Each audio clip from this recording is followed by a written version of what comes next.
Sa channel natin ay marami na tayong tinalakay ng mga hari, kung paano sila mamuno at ang kanilang mga pinagdaanan. Sa videong ito ay hahanay naman natin ang iba't ibang mga kaalaman patungkol sa ilang mga hari na nag-exist sa kasaysayan.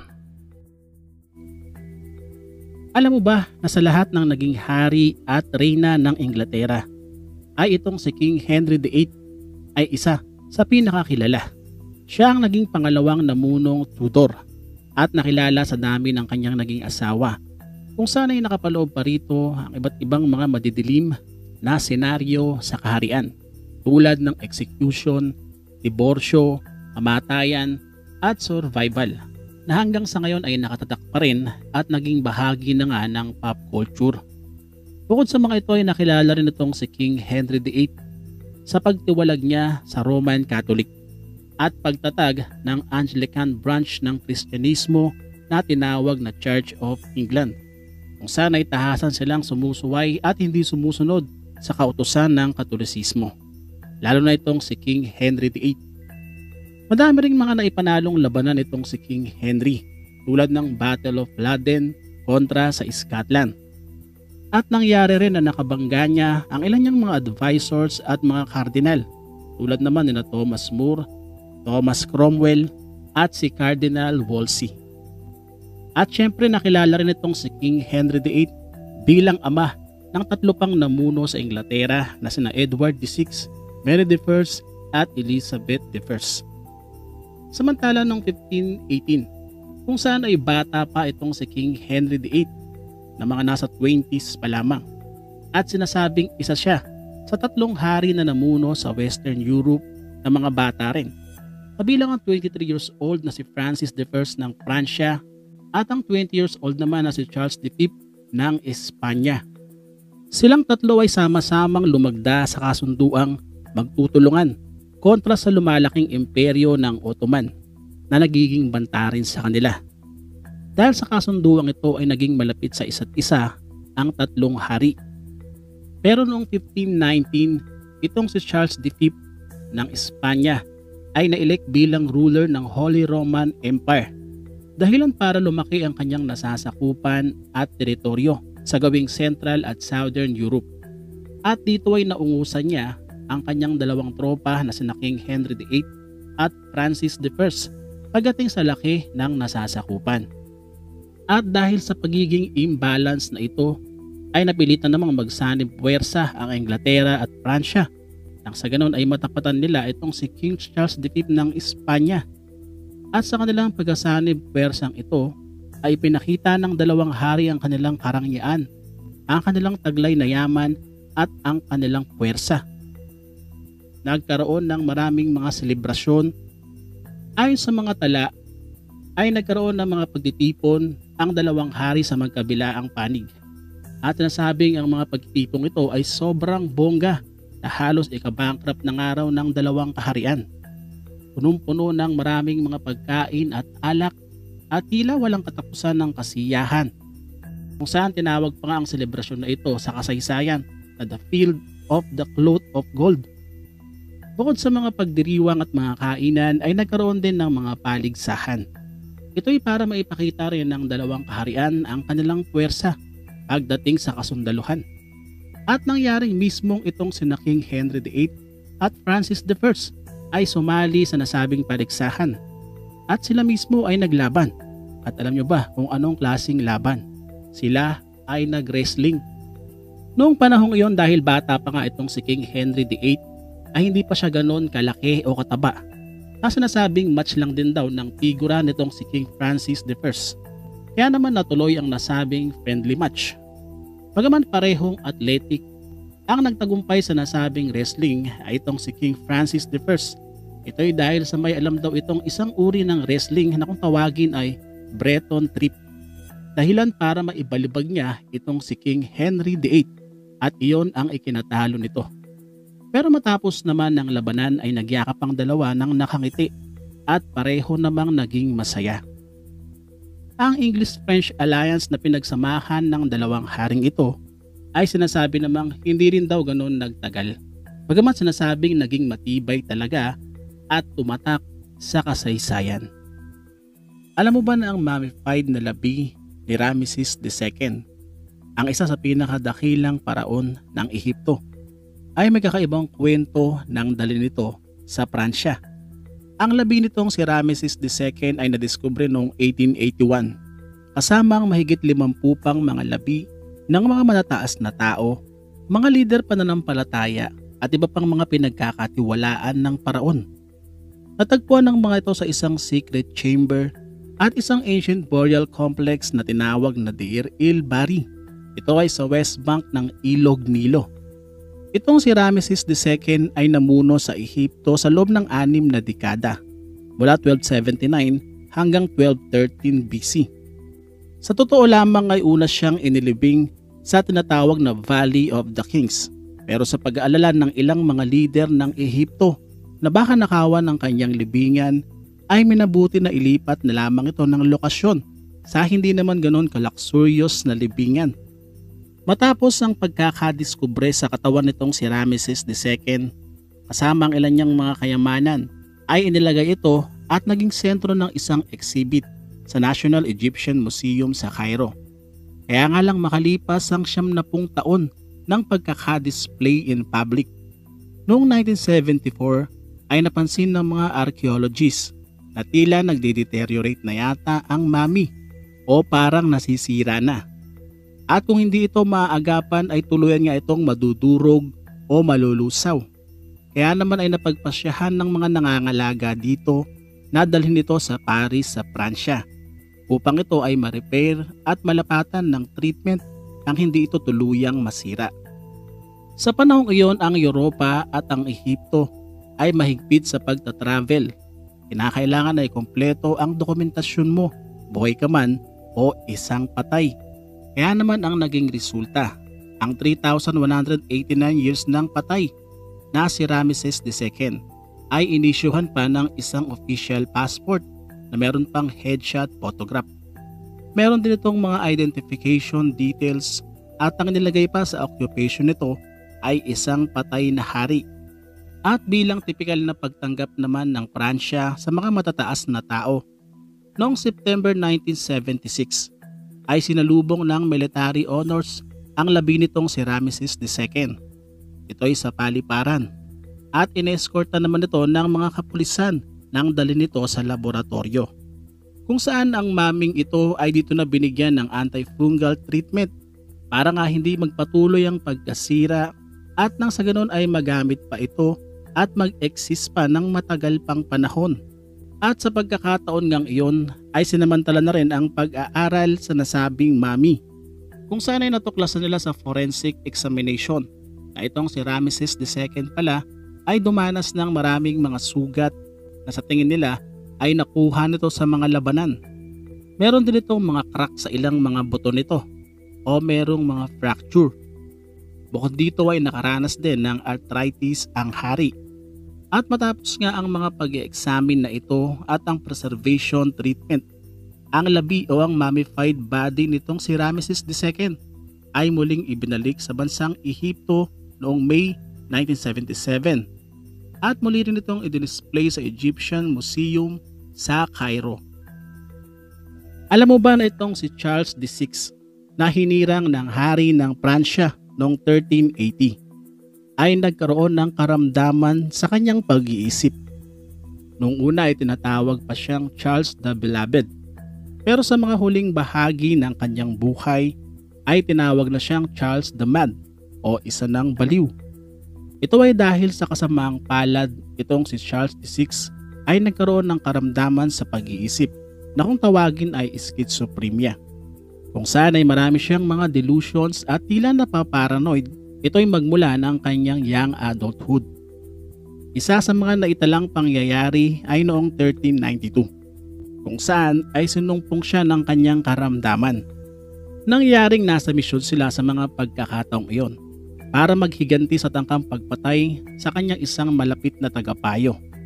At sa kalagitnaan ng kanilang paglalakbay sa gubat ay nahulog ang isa sa mga lanseta nitong si Charles VI. At lumikha ito ng isang malakas na tunog. Ikinagulat na lamang ng lahat nang biglang bumunot ng espada ang hari at nagsisigaw na lusubin at tapusin ang mga traidor na balak siyang ipagkanulo sa mga kalaban. At kasabay ang pagwasiwas nito ng kanyang armas sa kanya mismong mga kawal, dahilan para agad niyang mapatay ang isa sa mga ito. Mabuti na lamang ay agad siyang naawat at napigilan at agad din siyang nawalan ng malay. Pero nang magkamalay siya ay nagpatuloy ang pagkawala niya sa kanyang sarili, na kahit pa ang kanyang pagiging hari ay nakalimutan niya na. Hindi niya rin maalala na meron siyang asawa at ang tunay niya raw na pangalan ay George at hindi naman Henry. Matapos iyon ay nagtatakbo siya sa koridor ng palasyo, dahilan para isarado at bakuran ang mga labasan nang sa ganon ay hindi siya mapadpad sa kung saan saan. Tuluyan na ngang nasiraan ng bait itong si Charles VI, na kahit pa ang paliligo at pagpapalit ng damit ay tinatanggihan na niya. Kumbaga sa atin ay nagmimistula na siyang isang taong grasa. Ito ay dahil ayon sa kanya at paulit-ulit niyang sinasabi na siya raw ay isang babasagin o isang glass, kaya naman hindi siya dudumi. Itong si King Charles VI ay binawian ng buhay noong 1422 at ang masaklap dito ay naipasa pa niya ang kanyang karamdaman sa kanyang apo na si Henry VI na naging hari naman sa Inglaterra. Alam mo ba na bukod sa bansang Israel na madalas mabanggit sa banal na kasulatan, ay sumunod naman dito ang tinatawag na Babylon na sa ngayon ay ang Iraq. Sa Biblia ito ay tinatawag na Land of Shinar, Mesopotamia at Nineveh. Ilan sa mga karakter sa Biblia tulad ni na Esther, Jonas, Daniel at Ezekiel ay umiral sa lugar na ito. At sa dalawang pagkakataon naman, ang mga tao ng Diyos ay napadpad sa lugar na ito. Ang 10 tribo o ang 10 lost tribes ay napasailalim ng Assyrian Empire noong 722 BC. At bukod naman dito, ito namang si King Nebuchadnezzar ay winasak ang Jerusalem. Dahilan para maalipin ang mga naninirahan sa Huda sa loob ng 70 taon. At alam nyo ba na isa ito sa mga dahilan nitong si Saddam Hussein? Kaya naman ganun na lang ang paghanga niya kay King Nebuchadnezzar. At ninais niya itong gayahin sa pamamagitan ng pagnanasang pamunuan ang mga Arab nations at gayon din ang bansang Israel. Sa totoo pa nga, ay lumikha pa nga itong si Saddam Hussein ng isang replikang litrato ng war chariot nitong si Haring Nebuchadnezzar, pero ang nakalagay ay ang mukha niya. Ito ay para makumbinsi ang mga tao na siya ang reinkarnasyon ng sinaunang hari ng Babylonia. Ayon sa tala ng kasaysayan, ang Babylonia ay nasakop din ng mga Persians at ng mga Griego. Kaya nga lang matapos bawian ng buhay itong si Alexander the Great, ay unti-unti nang naglaho ang imperyo. Sinubukan namang i-rebuild ni Saddam Hussein ang Babylonia. Kaya nga lang hindi na ito naging matagumpay dahil na rin sa mga nangyaring digmaan at ang pagkakadakip sa kanya. Alam mo ba na noong spring ng 331 BC, matapos sakupin ni Alexander the Great ang Persia at ang Ehipto, ay lumikha siya ng isang pilgrimage sa napakalaking templo at isang oracle ng Diyos ng mga Egyptian na si Amun-Ra. Itong si Amun-Ra ay isang Egyptian god of the sun na para sa mga Griego ay kinikilala naman nilang Diyos na si Zeus. Paniniwala ng mga sinaunang Ehipsyo na ang paraon sa Ehipto ay anak ng sinasamba nilang Diyos na si Amun-Ra.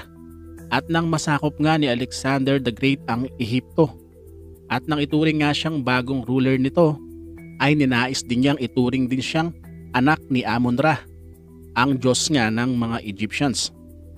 Kaya naman ang ginawa niyang pilgrimage ay naging matagumpay at naging paniniwala nga nitong sa Alexander the Great sa pagkakataong iyon na siya ay isa ring Diyos na dapat sambahin. Kaya naman ng ilang mga syudad sa Gresya ay sinamba nga siya bilang Diyos. Ito'y bago siya bawian ng buhay. Pero nawalan ito ng bisa o ang pagiging Diyos niya nang siya ay tuluyan ng bawian ng buhay. Alam mo ba na itong si King Louis XII ay napakarami munang pinagdaan ng mga masamang pangyayari sa buhay niya bago siya naging hari ng Pransya. Isang pagkakataon pa nga siya ay pinakulong ng kanyang mismong pinsan na si Charles VIII sa panahon na nanunungkulan ito sa monarkiya.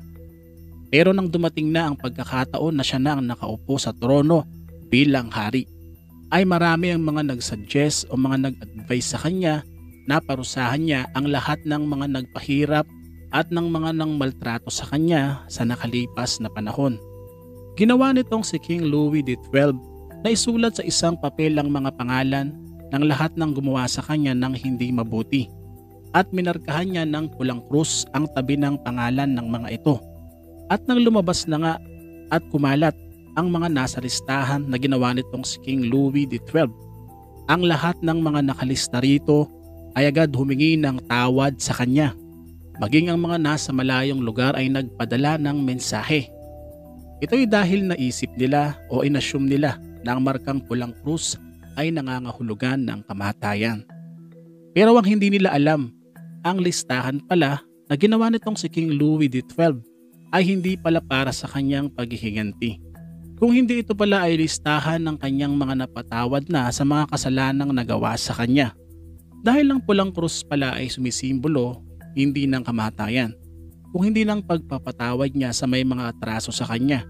Katulad daw ng ginawa ng ating Panginoong Hesukristo na nagpatawad sa mga lumapastangan sa kanya at nagpahirap. Alam mo ba na sa panahon ng Tudor sa Inglaterra ay isang rebelyon ang nabuo nang dahil lamang sa publikasyon ng isang prayer book. Pero bakit? Itong si King Henry VIII ay matindi ang pagnanasa na magkaroon ng lalaking tagapagmana ng kanyang trono. Nang sa ganon ay merong magtutuloy ng kanilang angkan na isang lalaki. At para magkaroon siya ng anak na lalaki, ay kinakailangan niyang magkaroon ng maraming asawa dahil sa kanyang mga unang na pang-asawa ay hindi naman siya nagkaroon ng anak na lalaki. Hanggang sa dumating na nga ang pagkakataon na isinilang ang lalaking tagapagmana na si Edward VI. Sa panahon iyon ay nagkakaproblema itong si King Henry VIII na Santo Papa. Kung baga ay hindi na sila nagkakasundo, kung saan ay nagsimula na rin siyang kumalas sa Katolisismo. Kaya naman sa Inglaterra sa panahon iyon ay nagsimula na rin ng conflict sa pagitan ng mga Katoliko, sarado, kandado at sa mga tagasunod nitong si King Henry VIII. Siyempre kung avid follower ka nitong si King Henry VIII ay titiwalag ka rin sa Katolisismo. Bagaman may mga ilan pa rin na nanatili sa pagiging Katoliko. At nang bawian ng buhay itong si King Henry VIII noong 1547 ay lalong lumala ang sitwasyon. Ito'y dahil sa panahong iyon ay 9 na taong gulang pa lamang ang tagapagmana ng trono na si Edward. At bukod doon ay mahina pa ang pangangatawan nito o ang kalusugan. Kaya naman ang populasyon ng Inglaterra sa panahong iyon ay hindi napamunuan ng maayos. Bagkus ang mga taong nakapaligid dito kay King Edward VI ang gumagawa ng ilang mga desisyon.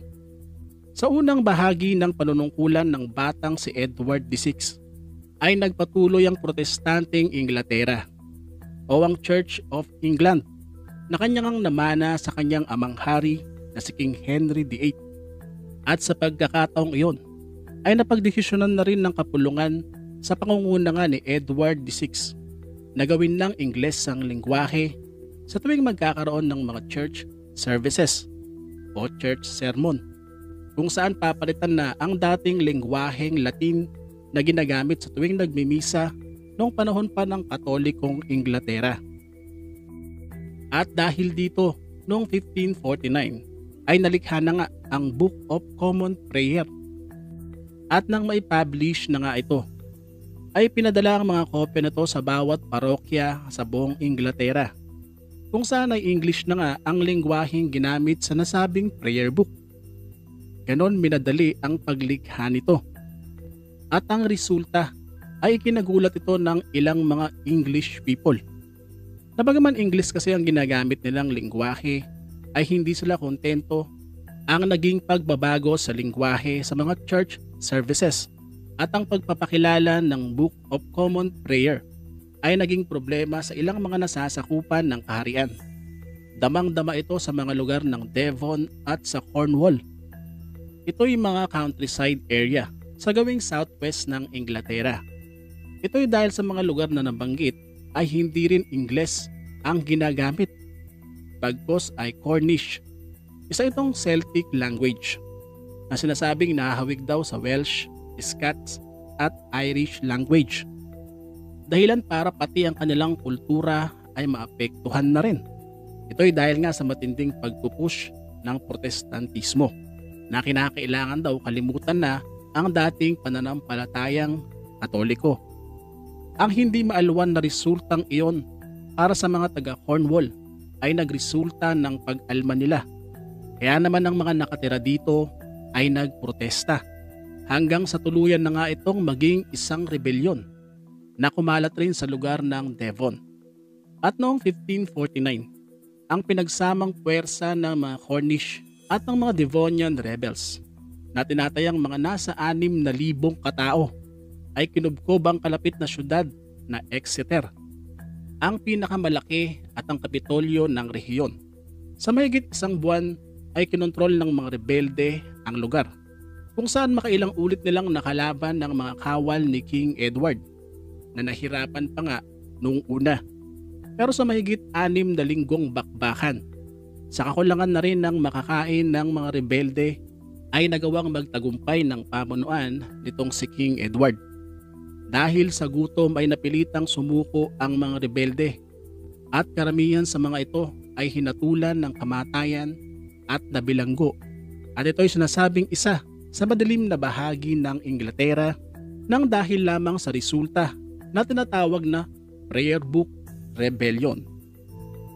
Alam mo ba na noong June 11, 1557, ang hari ng Portugal na si King John III, apo ni Ferdinand at Isabella ng Castile, at ang naging financier sa paglalayag ni Christopher Columbus, ay binawian ng buhay sa edad na 55 at dahil dito ay pinalitan siya ng kanyang anak na ang pangalan din ay John o John Manuel.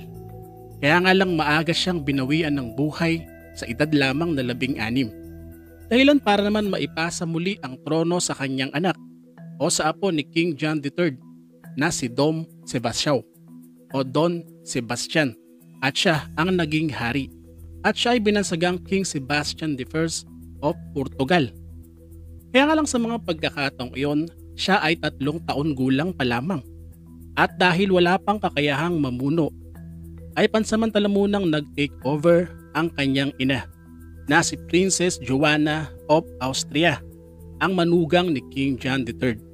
Hanggang sa dumating na sa tamang gulang itong si Sebastian at siya na ang namuno sa Portugal. Sa panahon ng kanyang pamumuno o nitong si King Sebastian I ay sumigla at umunlad ang bansa. Nagkaroon ng magandang ugnayan sa ibang nasyon at napaunlad ang mga kolonya katulad sa Africa at sa India. Kaya nga lang noong 1578, ang 24 na taong gulang na si King Sebastian ay nasangkot sa isang digmaan sa Northern Africa. Ang Moroccan ruler, si Sultan Abdallah Mohammed, na isang alay ng kaharian ng Portugal, ay nagkaroon ng hidwaan sa kanyang Turkish uncle na si Mulay Abdel Malek. Dahilan para itong si Sultan Abdallah ay humingi ng tulong sa Portugal o kay King Sebastian I at tinulungan naman siya nito. Sumunod na taon lamang ay agad na bumuo ng isang hukbo itong si King Sebastian I at tinahak nila ang daan papuntang North Africa.